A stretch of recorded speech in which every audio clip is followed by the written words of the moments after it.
This is Why Small Business Matters from Northumbria University, supporting small businesses with the Help to Grow management programme. Welcome back to Why Small Business Matters, brought to you by the Help to Grow management team at Northumbria University. In this podcast, we speak to inspirational leaders and entrepreneurs and small business owners. My name is Dr. Kate Harland, and in this episode, we cover what it takes to be an entrepreneur, staying at the top of your game, and what it means to be a small business owner. Today, we are joined by Sam Spoors, founder and talent and resource director of Talentheads, a business specialising in in-house recruitment for their national and international clients. Based in the Northeast, Sam started the company in 2020 in the face of a global pandemic and plans to triple their growth by 2025. Talentheads is described as the non-stereotypical recruiters, offering a more strategic and personal approach to talent acquisition, empowering businesses to recruit well. With a passion for supporting businesses and a proud entrepreneur, Sam was also a previous winner of Small Business of the Year in the English Women's Awards in 2019 and Great British Entrepreneur finalist in 2021. Welcome, Sam. Great to have you. Thank you for having me. Sam, you have a wealth of experience and passion that's allowed you to carve out your own space in recruitment, sparking that entrepreneurial spirit, creating your own business. Tell us about the road to Talentheads. Yes, so the road to Talentheads takes me back 18, 19 years now. So I graduated from university, I did a year in social services and decided that social services probably wasn't for me, but the people aspect was super for me. It was something that was really important to me. So I decided to start looking for another job. Walked into a recruitment agency, and the recruitment agency said, you know what, you'll be perfect to work here. And the rest is almost history. So I went in there, started working in recruitment, and kind of worked in the recruitment industry or recruitment agency industry for 11 years. And one of my regular clients who was with me throughout that full journey when my children were young kept coming back to me and saying, come in-house, come and work in-house as a recruiter, come and see the other side. And I kept putting her off and saying, no, just wait until the children are a little bit older and then we'll consider it again. And actually, when my youngest child was a little bit older, I bit the bullet. So I went in-house and subsequently became the head of recruitment for this really large business where I had 73 holiday parks and a head office in London and a head office in Newcastle. And the changes that I saw in that business over the period of time that I was there was unbelievable.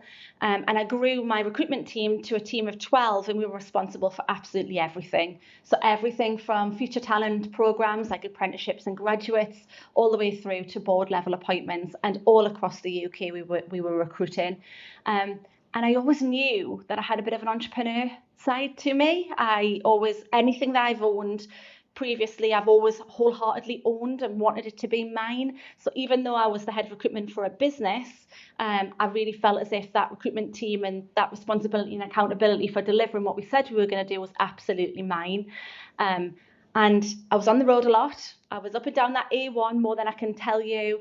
Lots of weekend working, photo shoots for different recruitment campaigns, lots of things I was involved in. And if I have to be honest, like many professionals in the corporate world, I got slightly burnt out. Loved the business. I gave it my heart and my soul. I just didn't know what else I could give it. And I kind of found myself being away from my family, and I felt myself kind of getting to the point where I thought, you know what, there's nothing more I can give to this business. I've loved it too much. I'm going to do something for me, something that I can control, something that should give me some flexibility. And my children are a little bit older, they're little girls, and I wanted to be a really good role model. I thought, I'm going to set up a business. And I subsequently did. That's not been an easy ride, Kate, at all. So I set up the business and I had some investors in the first instance. And then when COVID hit, the investors pulled out the funding, and my first business, unfortunately, had to be wound down because the funds weren't there. So that was a really difficult 6 months where I knew there was a market for a recruitment company that wasn't a recruitment agency. I really wanted to do something different. I had the background of knowing what it takes to be an internal recruiter and the difference that you can make to a business and help a business grow.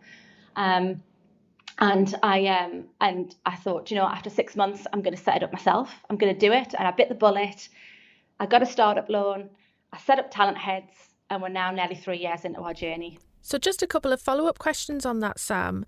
How has that corporate life that you experienced before you set up your own business shaped who you are as an entrepreneur now? Oh, it's hugely shaped who I am as an entrepreneur. I think watching the business that I went to work internally with, watching the entrepreneur who owned that business and seeing what he did and the commitment and the grit and the determination, it definitely sparked a bit of I could really empathise with his focus and his prioritisation. And so I think going in and seeing an entrepreneur work and seeing someone grow a business to such a fantastic state to what we'd done, I think gave me the confidence to know, actually, I think I've got some of those skills. I think I'm quite resilient and I'm tenacious and I'm curious and I can do that, and I'm prepared to work just as hard as that guy did, and I can see how my skills had benefited him.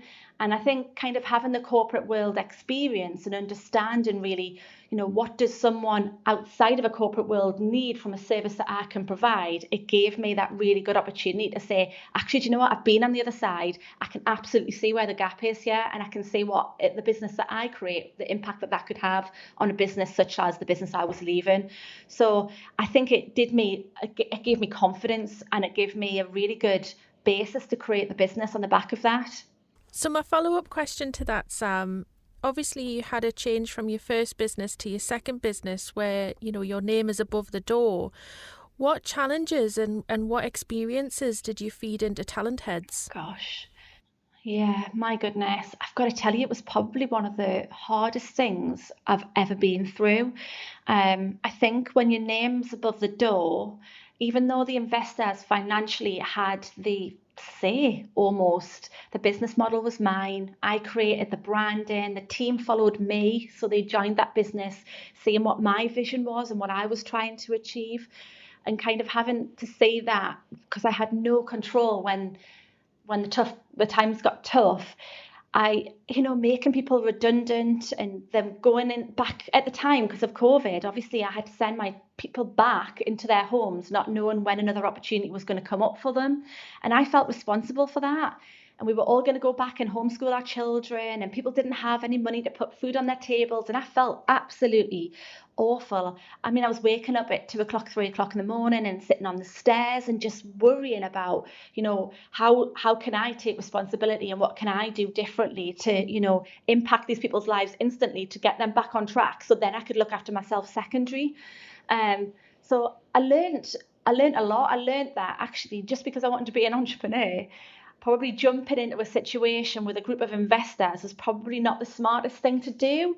But at the time, it was a very measured risk from going from a corporate career where I had a salary, where I had benefits, where I had terms and all that sort of stuff, to then go into an entrepreneurial model where everything was created by myself, but someone still paid a salary to me in that business because the investors paid me a salary to get that business up and running. And so I think learning-wise, I'm a massive believer in no regrets. I hugely believe it. So I'm not gonna say anything. I'm glad I had that experience because I know now that I want to hold on to my business wholeheartedly and I want it to be mine. And what really helped me from that experience was I didn't start recruiting and bringing team members into Talentheads until I had some financial resilience in the business. So I knew if we had another COVID, if we had another recession, I hate that word recession, but if we had something else, I could still pay my people and make sure that they had a transition that would look after them and that could smoothly move them on to their next thing should I have needed to do that. So I suppose it made me probably quite aware of if it goes wrong, what I need to do as an entrepreneur to have the bank behind me to make sure that I then manage it properly, because I don't think the first time with the investors it was managed properly. So you've got to learn from that. Yeah, absolutely.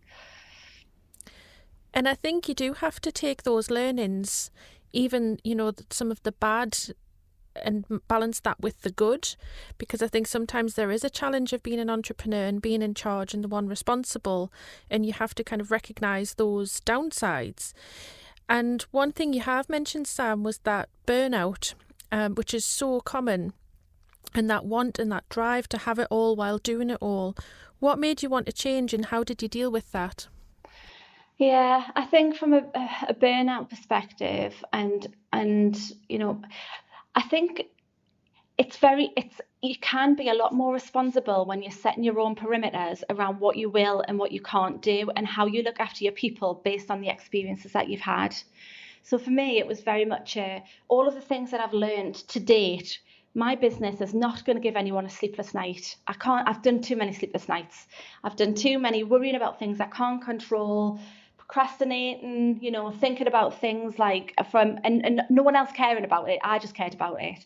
So I've kind of looked at all of those things and said, right, what made me burn out? I was working too many hours. I was trying to be everything to everyone. I was trying to lead the way, but lead the way for things I couldn't control. So what will I do in my business to make sure that I can make sure that I, myself, and the people who work with me don't have that kind of responsibility on their shoulders, or that thought that they need to be that.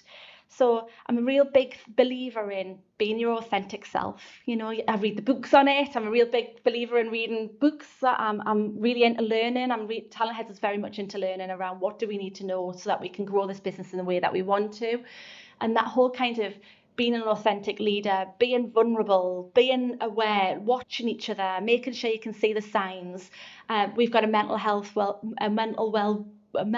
well-being champion in our business, and even though we're small, I think that's massively important.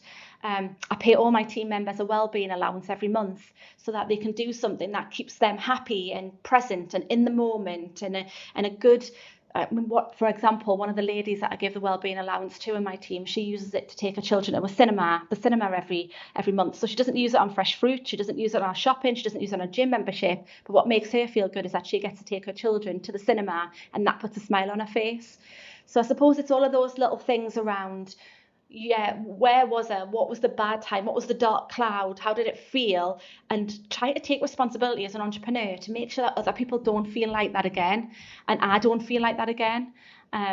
Which is quite difficult to do when you are building a business and there's only so many of you within a business. It is all hands on deck. It is long hours. It is a little bit of occasional weekend work when you've got a big contract in. You've got to grow. There is growing pains for being an entrepreneur, but I think ultimately if you look after people, you show a bit of vulnerability. If you are your true self, I do think that does help you help conquer any potential things that you don't see coming in a corporate world, which for me just hit me like a ton of bricks. And I think it's great that you've recognised that, Sam, and you're feeding that into your business now. And one question I have got for you is that urge to be entrepreneurial. What sparked it, and how did you approach the new life of going alone? What sparked it in me? I think, I do think I am someone who wants to come up with ideas. I'm someone who wants to totally take full ownership. I'm not very good at having a boss. Isn't that an awful thing to say? I'm fine for some. I'm really good about surrounding myself with experts. I think to build a business, you've got to surround yourself with people who have got the skills that you haven't, or you'll never grow. And you've got to have a growth mindset. You've got to be able to look out there and be honest with yourself and say, I can't do that. I can only take it this far, or whatever you need. But I've never really been good at having a boss above me who doesn't teach me something. So I think I've always been kind of slightly frustrated when I've been in a corporate world where I'm kind of like, one minute I'm driving this, I'm pushing this forward, I'm pushing it forward, but I'm not that person. I don't own the keys to this place, but I want to own the keys to something. So I think I've probably always had it in me when I've always kind of questioned the leadership and kind of been like, right, well, I want to be a good leader. I want my people to follow me. I want to be able to put something that I can take ownership for and accountability for. And I suppose as well, one of the big things for me is about legacy. So kind of that whole purpose I mentioned earlier, that being a role model to my children is like hugely important to me. And I kind of thought being an entrepreneur and setting something up that I can leave to my children, or that I can give my children a better life. And if I've got this work ethic in me where I want to make a difference, and if I surround myself with a team that also want to make a difference, I can leave something in the longer term that actually I controlled, I led, I developed, When I see the Talentheads logo, I'm super proud of that. It's a lot of hard work, and it all started from the kitchen table, and I did it by myself for a full year before I took anyone else on. So, we were winning contracts, and I was like, yay, to me, because it's just me. And I was just super conscious that learning from that experience about being able to pay people salaries if things were to go out of my control for whatever reason, I was like, I'm going to build a business that's got strong foundations, that is responsible, that is ethical, that has got a long-term purpose, has got values, that's got a mission. All of those things I was really, really keen to do by learning from the experiences that I'd gained positively and negatively.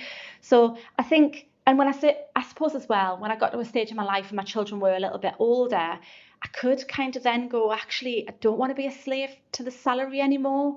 That nice salary was lovely. It was great. It helped me, bring my children up to a certain age. But I think when the kids get a bit older, they look to you to go, I want to inspire. I want to motivate. I don't want to just go in and do a 9-to-5 job. That's just not me. I get bored really easy. I think probably the traits of an entrepreneur I definitely do have. I need pace. I need to be responsible. I need things to move quickly.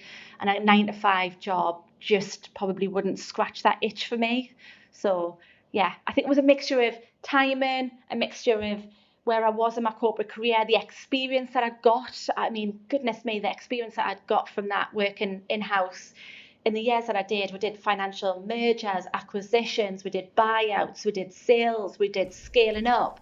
We did so much, and I was responsible for the brand when we went out to acquire the talent that we needed to build that business.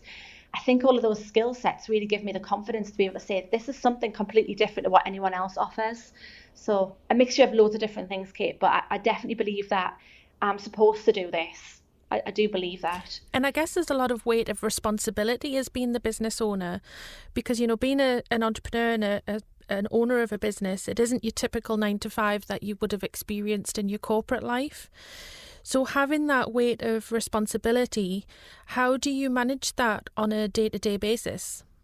Yeah, it's really hard, because even when you're a leader internally in a corporate business, everyone looks to you like, what's the decision? Where are we going? Escalating of an issue, a challenge or something like that. You internally, when you're a leader, you get those challenges as well. But it's so much more personal when it's your business. So when you get a challenge through the door, it's your reputation, it's what you've said you were going to deliver that might not have hit the mark, or the challenges, how personal it is very different to when you're in a business and you can say, well, we did try this, but whatever. When you've got your own business, it's like, actually, your reputation stands for everything. How quick your months build stands for everything.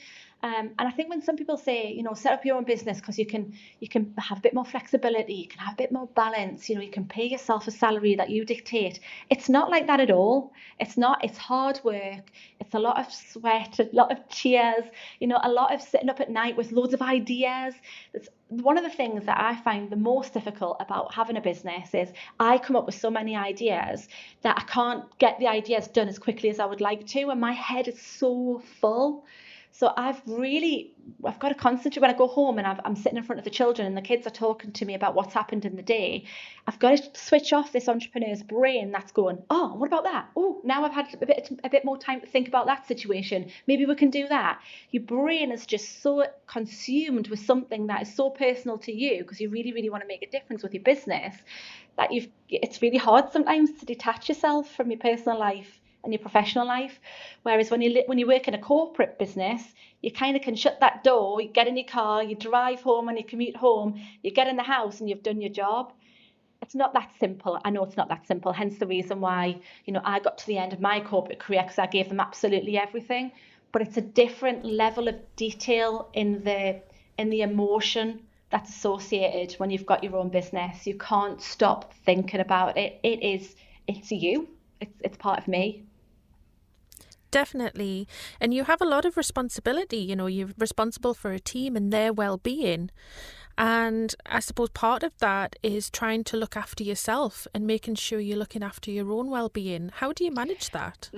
That's a great question, because I've got it again. I'm all about honesty and I'm all about transparency. I think it's taken me about 2 years to get to that point. I think in the first instance, when it is just you, it is really difficult to hand on heart say you look after yourself. I did it. I couldn't. I was between the family and the business, and I knew that what I wanted to do with the business. That took all of my time. I actually didn't have enough hours in the day. However, what I have found is that as the team has got bigger, I've now got a team of 10. So just to kind of put this into perspective, I've got a team of 10. Two of my ladies are now seniors, so they're lead. So now they can take the day-to-day management and delivery of the accounts with a brilliant team that I've got that sit alongside them and under them. And now what I can do is I can step away from the business. So like I said, I'm really big on the learning side. So I've put myself through the Entrepreneurs Forum Scale Up Growth Academy. So that's something new that takes me out of the business, where I sit with other leaders around a table and we talk about people and systems and processes and how to scale and tried and tested methods and things to kind of be considerate of, and things to read, and different kind of high performing teams and growth mindsets and all of that stuff. So that for me is an investment, because I feel like I've never grown and scaled a business before. So it's really important that I take myself out to be able to give myself the space so I can learn, so that I can then inspire and drive the business on. And one of the things I've started to do as well over kind of the last few months as well is start to go to the gym and listen to books so I can read again. So I do a lot of audio books. I just go on the gym. I go to the gym, I go on the treadmill, and I'll walk 5K. I don't even run. I don't even pretend that I'm an athlete. I'm not an athlete. But what I'll do is I get up early in the morning, go to the gym, put my book in, and I'll storm and I'll walk. And then I find that when I leave there, my head is fresh, rather than, again, like I said earlier, my ideas are constantly going. So I need to stop my brain by just kind of reining it in a little bit. And I have to look after my diet and stuff, because I just feel like when you're running at 100 miles an hour, you'll pick up whatever you possibly can. You meet someone in a coffee shop to have a conversation with them, you'll pick up a muffin, you'll do all of that sort of stuff. And you start to get to the point where your brain's going 100 miles an hour and your body's going, stop, please stop. So I think it's taken a bit of time, because now I have got a team in. But before that, it was really difficult. When you're setting a business up and you're in startup mode, it is difficult, if you're wired the same as I am, to be able to go, right, you need to look after yourself. Because actually my priorities about me were very much down the pecking order. I've got my family, I've got my team, I've got my business, I've got my house, and then I've got me. But I've changed that recently, because I need to grow, I need to scale this business, and that needs for me to be secure in myself and know what I'm doing, and lead in the way properly. And as a business owner, there's a kind of an expectation that you have to be the best version of you. And I know you've mentioned that you read a lot around self-improvement and you're constantly learning. How do you keep at the top of your game? Yeah, I think, again, it's around surrounding myself with people who can challenge me. So having a coach, having a mentor, making sure that you don't become blinkered and you just lead the business. Because like I said earlier, I've not scaled a business before. So I don't really know what is coming. I've not been there and done it and got the t-shirt. So surrounding myself with people who can give advice and guidance and challenge me and hold me to account in some ways, and recommend, and that sort of thing makes my mind more open, so that I can take on more information, so that I can push the business in the direction that I need to. And I think reading the business books, you can get quite overwhelmed with how much information you feel like you might need to take in as an entrepreneur. But I think a lot of them say the same things, and a lot of them resonate with the kind of character you are as an entrepreneur, that then just reinforce it as you read in the books. So I suppose it's about keeping my eyes open, hearing what's going on, where are the trends, where are the good entrepreneurs, where are the business people that I can get involved and contribute, as well as take information from them as well. It's about having your eyes really wide open, so you know where the opportunities are to be able to push yourself and learn, and to know things that, because when you set up a business, you want to be 2 steps ahead, 3 steps, even 5 steps ahead of any customer that you're going to provide your services or your product to. So you need to be in touch with it all. You need to be able to feel it. You need to be able to hear it. If your 2 ears can't hear everything, you need other people hearing it for you and feeding it back. So it's just about that whole kind of being present and being available to take it all in, I suppose. You're listening to Why Small Business Matters. Find out how Northumbria University can help your business thrive through the Help to Grow management program. Delivered by leading small business and enterprise experts from Northumbria University, with the support of leading figures from industry and experienced entrepreneurs. The program supports senior managers of small and medium-sized businesses to boost their business's performance, resilience, and long-term growth. The 12-week program is 90% funded by the government, and the fee payable by participants is £750, and has been designed to allow participants to complete it alongside full-time work. The in-depth, high-quality curriculum supports you to build your capabilities in leadership, innovation, digital adoption, employee engagement, marketing, responsible business, and financial management. By the end of the program, you'll develop a business growth plan to help you lead your business to realize its potential. To find out more about the program, the modules, eligibility, and fees and delivery dates, go to northumbria.ac.uk/help-to-grow. You're listening to Why Small Business Matters with me, Kate Harland. Today I'm joined by Sam Spoors, founder and Talent and Acquisition Director of Talentheads. And it seems a lot of successful businesses start at the kitchen table with an idea and motivation to make it work. What was the turning point for you where you decided to grow the business and open the first Talentheads office? So when I set it up, because I set Talentheads up in COVID, I set it up and I thought, I'm going to do it because I believe in it and I'm passionate about it and I don't think anyone else is doing it. So I knew because of the COVID situation that setting a business up in those times wasn't going to be as straightforward as it could have been in different circumstances. So I really tried to manage my own expectations and I kind of thought, do you know what, I'm gonna learn. So I'm going to set the business up. I'll start to learn. I'll learn all the things that in my corporate world other people would have done. So marketing, how to set up a website, how to write copy, how to put up things on social media, how to use Canva. So all of those sorts of things I put myself on courses for. And I thought, even if I set the business up in the May time, I thought, even if by Christmas I've maybe picked up one client, but I'm learning, then that's just be kind to yourself. That's what your commitment is. And then in the new year, we'll go for it. And we being the royal we, I'll go for it. But I launched the business and then literally I launched it and told everyone, I was like, I'm doing it. I believe in it. I've got myself a little startup loan. I'm going for it. I'm available. And as soon as that happened, we got 2 clients really, really quickly. And those 2 clients, I was like, oh, I've got my diary full of all these learning opportunities. And I was going to jump on this webinar and I was going to do this. But I was like, oh, actually, I'll nurture these relationships. See what happens. The momentum started. And then in the new year, clicked into a new year and we won the Coupland's, the bakery account, which was just a change. So literally went from I wrote a strategy for a business before Coupland's. I recruited a couple of roles for a business that was grown in the Northeast, which is fabulous. And then in the new year, it was like, boom, we've now got a really big business who is looking to change the way that they recruit. I want you to come in and do some strategic advice as well as recruit key positions. Can you come in and do it? And I just thought, wow, this business is really already, even in the circumstances, there's a need for it. And there's some really good businesses who are interested in the concept. So like I say, I kind of did it myself, kept going, got the financial resilience in the business, won a few more contracts. The clients kept coming in, the conversations were being had. I was having some great conversations with ambassadors who were then like, this is a great model. I'm going to go talk to people about it. And they were referring people in. It got really quite exciting. And then it got kind of into the summer months and I was like, I can't do this alone. I need to start recruiting now. And I think I've got a good foundation. It's a responsible thing to do. Let's start recruiting. So from that kind of summer, around the kitchen table, I brought in 2 or 3 team members. And then by the February, one of my team members was like, we need an office. Get me out of these 4 walls. I don't want to work in the house anymore. Can you get us sorted? And I was like, absolutely. Got us an office. We went into our first office. And then not even a year later, we had to upgrade and we're now into some new offices because we've got a bigger team and our plan has grown even further.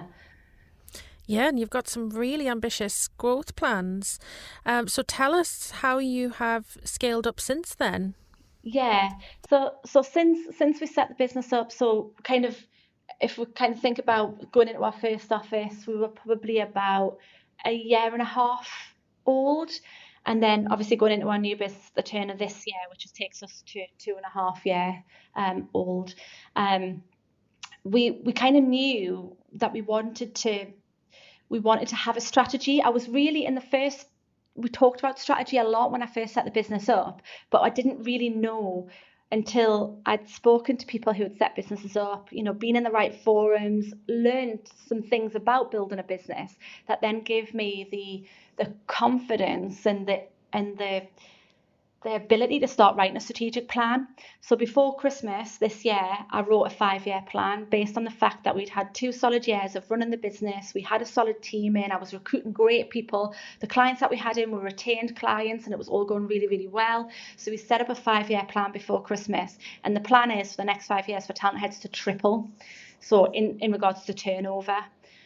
So we know how many heads we need to be able to do that. We know how many clients we need to do that. We know what the kind of how much each client needs to be paying to get us to that point. So we've got that all ready, and the team, we talk about it on a weekly basis, on a monthly basis, on a quarterly basis, and we're all going for that one goal of let's triple this business by the time we're another 5 years old. And it's great to have that direction, especially how you've grown since 2020 when you started the business. Did you ever believe it could have grown so quickly? No, I don't. Do you know? I've always been ambitious. I've always been if we're going to do it, we're going to do it properly. I've never been a half-measured type of person. Never. It frustrates the life out of my husband. Like if I say, oh, well, we'll do this. And he's like, but you won't just do this though, will you, Sam? You'll just do it, but you'll want it done, like properly done, which usually has an implication or a to-do list for him. So he's like, I know, you're all in or not at all. So I think if the circumstances with COVID hadn't been when I'd set the business up, I think I probably would have been still as ambitious as I'd been previously. But because I had set it up in a COVID situation, I was like, you just have to be kind to yourself. Like I was really keen not to push myself. Again, it's about controlling the controllables. I didn't want to kind of set my standards. There was lots of people I was talking to who had set up businesses around the same time, and they were talking about exit strategies. They were talking about lots of different things with me. And I remember being on one call in particular with 2 female entrepreneurs, and they were like, what's your exit strategy, Sam? And I was like, I've only had this business for a year. I was like, I don't think I've got an exit strategy. I don't think I've got a proper strategy yet. So I think I was quite, for me, I was quite reluctant in the first stage to be as ambitious as I wanted to be.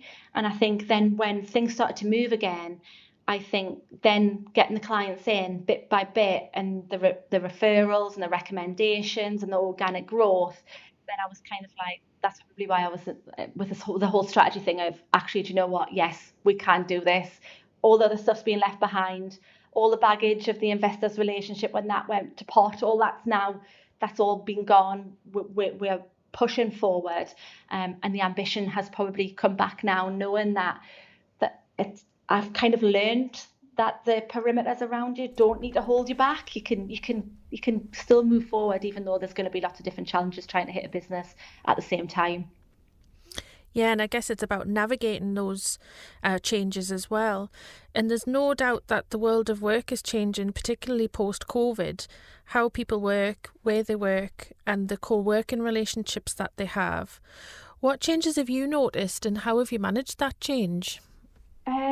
As a business owner, I think it's important to now be aware that people, I've always been like this, but people now want to identify themselves with a business that has the same values as them. I've always been very values led. I definitely think the older I've got, I'm always really reluctant to use the word older and younger, being in the recruitment profession, but I'm talking about myself. So the older I've got, I definitely feel like my values have become more important to me. And I've definitely found, working in the recruitment area, that actually, since COVID, employees and team members want to work with a business who have got the same values as them, so that they can then identify with something that's greater than just going and taking a paycheck.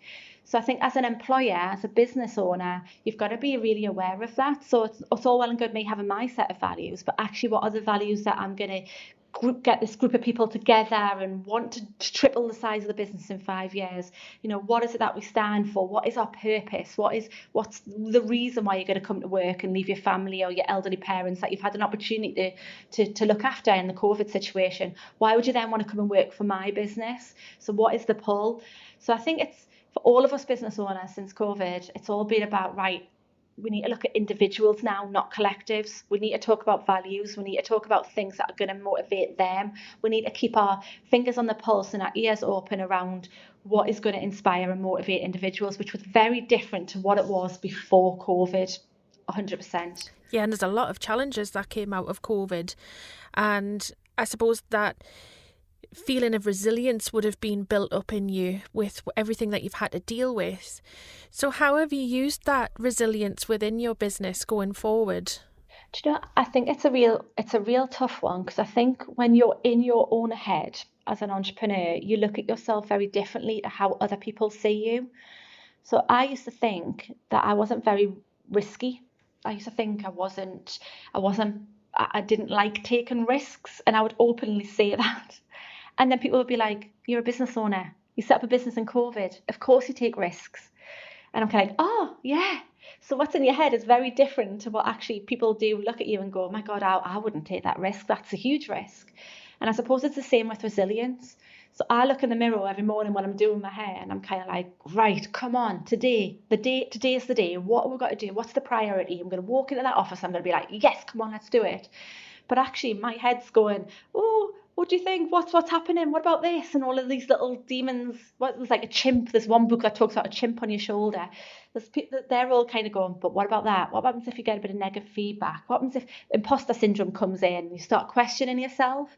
So I think as a business owner, you have to be resilient or you will crumble. And don't get me wrong, I do think there is times where you do feel like you might crumble because you are given absolutely everything to it. But then it goes back to what you said about, how do you make sure that you're healthy?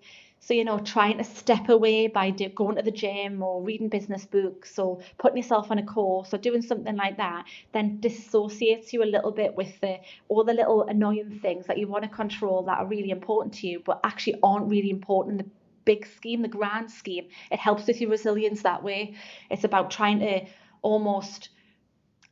It's like, what do they say? It's like you can't win every battle. You've got to win the war. You've got to give yourself some space to be able to process things, and that's by looking after yourself. So the resilience piece is definitely about the well-being of you as a leader.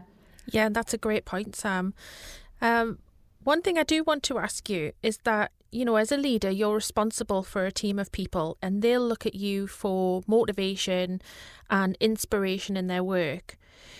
But as a business owner, where do you get your motivation and who are you inspired by? Oh, I love that. My motivation, I genuinely, and this sounds a little bit soft, but I don't compete with people. I went on a course a little while ago, and we talked about imposter syndrome and how sometimes people will compare themselves to others. And that will either spur them on or it will stop them. For me, I don't compare myself to others. I don't know what that is. I don't know whether that's because I really feel like we offer something different to the market. So I'm not looking at a competitor and going, oh, that looks like a good social media post. I wish we'd thought about that. Or I don't feel like that. So I suppose what inspires me when I go into rooms with other business owners, and there's so for example, the Scale Up Academy that I'm on at the moment, there's 12 other business owners. That makes me proud that I'm sitting at that table with those people. And that sense of pride does spur me on. If I go to a workshop and I'm sitting in a room full of 20 people, and as everyone walks in and they shake hands and they go, I'm the MD of this business and I do this, I look around and I think, my goodness, I'm in this room with these people. I could learn so much. That inspires me. And again, I suppose it's about, surrounding yourself with people who have got different skill sets and different knowledge. That does give you a little bit it gives you a reality check of, I don't know everything. So it makes you then think, actually, I'll take a bit of this and I'll take a bit of that. So the inspiration probably comes by, again, being out there and being seen and mingling in the right networks and being available and being present in the right networks. But I would also say as well, what inspires me is, and again, it does sound soft, is it's the family element, the fact that I can make a difference. You know, if we grow this business the way that we want to grow it, the impact that will have on my children's futures, on the way that they've seen that you work hard for something, you know, all of that sort of stuff. I think that motivation of being a good role model is actually something that is really super important to me. It gets me out of the bed in the morning and makes me go, right, today I'm going to lead. I'm going to lead my family. I'm going to lead my team. I'm going to lead my industry. It just makes me, I want to do something with my life. Oh my goodness. I feel like we need a glass of wine now, Kate. Well, if it wasn't the morning time, Sam, I could have arranged it. Anyway, so I want to pick up on the fact that you mentioned about leaving a legacy behind. And as a business owner, especially in the recruitment space, you are leaving your own stamp in that industry. How proud does it make you feel that you can leave that legacy behind? Super proud, to the point where one of the things I had to do before we set our strategy, our 5-year strategy, I needed to make sure that nothing that we did was around my ego. So that legacy part for me is around having money in the bank that then can help buy my kids' first houses, help my grandkids down the line. You know, it's about the security that it could produce to be able to help me facilitate the generations to come in my family. What it isn't is having Talentheads offices in London and Edinburgh and Glasgow and all those places just so that I can see my name out there and so that I can see. So I had to go through a really almost like a bit of a finding yourself experience to think, right, why do I want to triple this business? What is the point in doing that? What is the purpose of doing it? And remove the ego side of it so you don't get carried away with what building a business could be. You know, for me, it's quite simple. I want to work hard and I want to have a good life out the back of it. I want to make a difference on other people's businesses, and I want to build a business that I can look back and go, I was part of that, and I loved every second of it, even though it was very, very challenging. So I think it's the legacy bit can be sometimes really confused with ego, and I think that's really important to be aware of that when you're setting up a business. It's like, why do you want an office in London when you can Teams and you can go down to London on a train, no problem at all? Why do you need to have an office in London? Is that because that is your legacy? Do you need that, or is that your ego talking? So it's I had to do a real bit, like, kind of personal, what is it that we're trying to achieve, and what's the reasons we're trying to do that, and actually does that help the business, or does that make me feel good, and make some decisions and build a strategy based on that. Yeah, and one question I've got for you, Sam, is a lot of business owners always think that to grow they have to move down south, they have to move into the capital to kind of make their mark there. As a business owner in the Northeast who's really got their roots in the Northeast, what does it mean to you to have your business here? Being in the Northeast does not stop us. So being in the Northeast, we won a big contract with one of the former Dragons from the Dragon's Den. He's based in London. We're based up in Morpeth in Northumberland, but we go down there 2 days a week and we support him. And he chose us, a Northeast business, over any other business because of our purpose, our mission, our values, and our people. So basically, that doesn't stop us from mingling in the right crowds, providing the services to the big clients. We've got clients that work in Singapore, we've got them in Australia, we've got them in Portugal, we've got them in the USA, and we do that from Northumberland. And we can do that from Northumberland. Because of the digital presence now, COVID, actually, that's one of the only good things about COVID. It did open our eyes up to the fact that we did not need to physically be there all of the time. But however, saying that, our model is very much around the way that we work with our businesses, because we work as their internal recruitment team. We do want to be in with the businesses. So that's just being very conscious around, like the London example, we go down 2 days a week, we sit in with that business, we understand their culture, we understand their people, we understand their hiring manager, so we can recruit effectively for them as their internal recruitment team. But being based in the Northeast, when I went to university, I was known as Geordie Sam. And I was really proud to be Geordie Sam. I was on the hockey team and they used to shout Geordie Sam to me, and I'm proud to be from the Northeast. I've never tried to change my accent. When we go down to London and we pitch for business, we go down there and I say we will always have a headquarters in Northumberland. That's where my family are. That's where my ladies and my team are, and that's where their families are too. And we're proud. We're proud to be part of that local community, as well as the communities that we recruit across the UK and across internationally as well. Yeah, and that Geordie pride is quite strong, isn't it? Especially when you're from the Northeast. And it's great to hear that you're sticking to your roots. Oh, yeah. Again, it goes back to being authentic. I honestly don't think that you can go out there and be different if you try to be the same as everyone else. I think if you go out there and you talk about your quirks and you're a bit more vulnerable and you're honest, it just gets that relationship back, and it makes solid, longer term relationships that are built on a little bit of quirkiness. And I think a little bit of quirkiness there's nothing wrong with that. It just makes you stand out. We're not suits, we're not posh watches, don't drive around in brilliant cars. It's not about that. It's about building something for the future. Yeah, and it's great to hear that you have a focus on building those personal relationships as well. Well, before we go, Sam, I have one final question for you. Our podcast is all about celebrating and supporting small businesses in line with our Help to Grow management programme. I would love to know what being a small business owner means to you and why small business matters. Oh, small business matters. The second question first. That small business matters because that's where the innovation comes from. I think us with small businesses, we're agile, we're light, we are learners, we are people who are coming up with something fresh and new that can then also help bigger businesses. So I think small businesses matter hugely because actually they're the ones on the cold face. They're the ones that are ambitious and motivated and moving things forward. Being a small business owner for me I'm super proud of that. I know what it feels like when you recruit your first team member and how precious that moment is and how scary it is. I know how scary it is when you have to pay your payroll and then you look at your pipeline, you're like, oh my goodness, can this all work? How do I get it to work? All that sort of stuff. Being a small business owner is something that I am so proud of. And I don't want to be a big business owner. I don't want to lose the culture. I don't want to lose the difference of, who my people are. I don't want to have a chain across the whole of the UK. I want us to be adding something that's different, bespoke, agile, creative, innovative, disruptive. And I think smaller businesses are able to do that a lot more on the day-to-day as well as strategically. I'm really proud to be a small business owner. I think I can be seen then. I think I'm not sitting in an ivory tower. I'm not hidden away. I get the calls from the clients myself. I speak to candidates who are looking for roles myself. I speak to my apprentices. I speak to my senior leaders.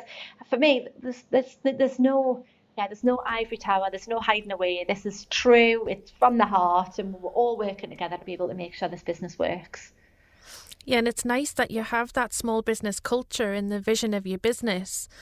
And when we talk about authenticity, you bring in that through all of the different threads of the business, and that's absolutely evident in everything that you're doing. Yeah, absolutely. I think your culture does need to change when you're talking about hundreds of people and thousands of people. And I always when we recruit for businesses, we talk about what's your USP.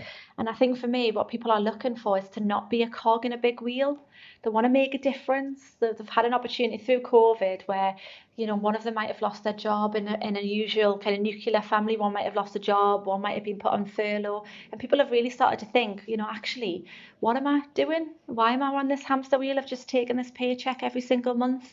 And I just think being in a small business, that people have got a bigger impact to make a difference. Their role is felt. They bring a contribution. I've had someone off poorly for a couple of weeks now, and I miss her dreadfully. I miss her. I miss seeing her face. I miss talking to her, and I miss the fact that she can't contribute to the delivery that we've got to clients that I know she can make a massive impact on. So those sorts of things for me as a small business owner, that's important. I want that connection. I think that's a USP. I think it's important for humans to have connection. And finally, Sam, I'm going to put you on the spot here and ask you to share your top 3 pieces of advice for budding entrepreneurs. Ooh, 3 bits of advice. Right, let me think. First bit of advice is if you believe in it, do it. Don't wait. You only get one chance, you get one life. And, if it doesn't work, you can try again. Honestly, please do not let anything hold you back. If there's a product and a service and there's a gap there, go for the gap. Absolutely do it. So I would say first part of advice is just do it, bite the bullet, go for it. Secondly, which is a bit personal advice, I would say if you can do it yourself, do it yourself. Don't feel like, if you're an entrepreneur, don't get yourself hemmed in too soon with other people who have got their way of influencing you and wanting to do something different that might be a different intention or different purpose to you. So I would just say, just take your time when you go out the blocks, when you go out yourself, and just make sure that you're building a business that you can see the long term before you start inviting some people in there to share their expertise as well. Because if it's your business, own it, I would definitely say. And the third bit of advice would be, don't ever think that you know everything, because that will really make your head overwork unnecessarily. Give yourself an opportunity to learn. You will get your business to different stages, and as you get to different stages, you need different skill sets. You need fresh thinking. You need to be innovative. You need to be on your best foot. So just make sure that you're looking at which room you need to be in, which course you need to be on. Invest in yourself, invest in your well-being, so that you never stop that learning, so you're ready for that next stage, because your business will take off at whatever rate. You need to be prepared for those different stages. Oh, Sam, thanks so much for being part of our podcast today and sharing your advice. It's been an absolute pleasure talking to you. I think we could have talked for hours. Oh, we absolutely could have. Thank you so much for having me, Kate. I've really enjoyed it. Thanks again to Sam Spoors, founder and Talent and Acquisitions Director at Talentheads. If you've enjoyed today's episode, there are a range of previous episodes, including the founder and founder, Raman Segal, founder and global president of RAM Marketing, or you could listen to Joe Marshall and Stuart Wilkinson, where they discuss boosting business performance through university collaborations. If you'd like to know more about how we can help grow your business through our Help to Grow management programme, head to northumbria.ac.uk/help to grow.